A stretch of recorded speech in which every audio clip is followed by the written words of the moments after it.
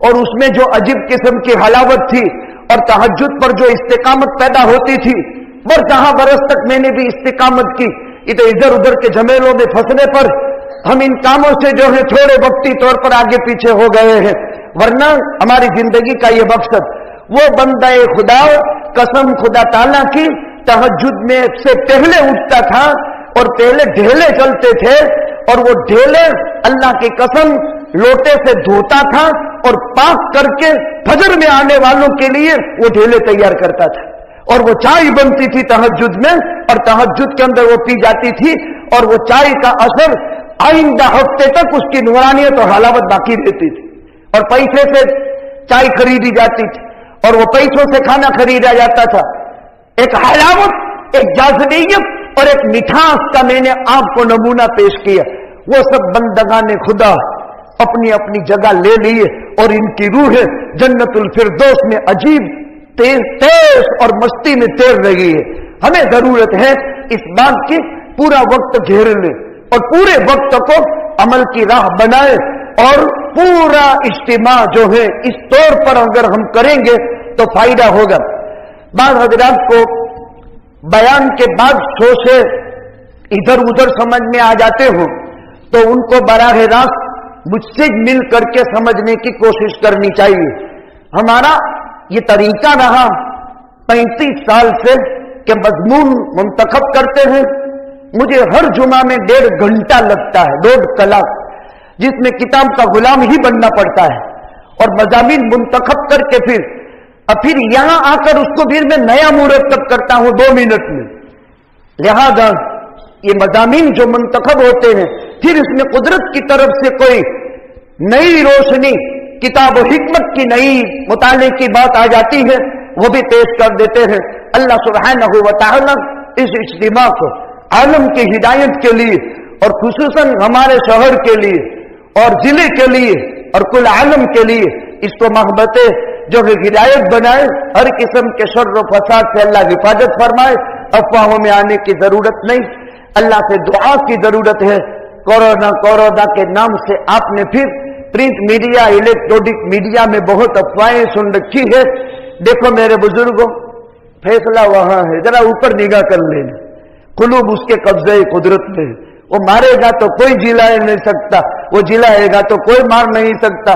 یہاں نور مینانا مسجد کے پاس گمیریا، جن کی اڈامنی جات دوسری ہے، اس خاتون نے پوری کورونا میں ہزاروں غسل دیے، اور جو مبتلا تھے ان کو بھی، لیکن کچھ بھی نہیں ہوا۔ اور اگر کوئی یوں کٹکا عورت رکھ دیتی تو اس کو نچھڑ کر کے نکال دیتی مسجد کے گھر سے، نکل یہاں سے، تجھے کورونا لگ جائے گا، تجھے یہاں آنے کی ضرورت نہیں۔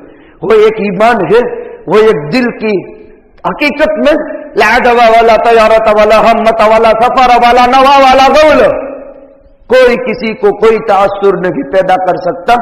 سارا تعلق اللہ کی ذات سے ہے۔ اللہ تعالیٰ کئی ہوئی سنی باتوں پر عمل کی توفیق عطا فرمائے۔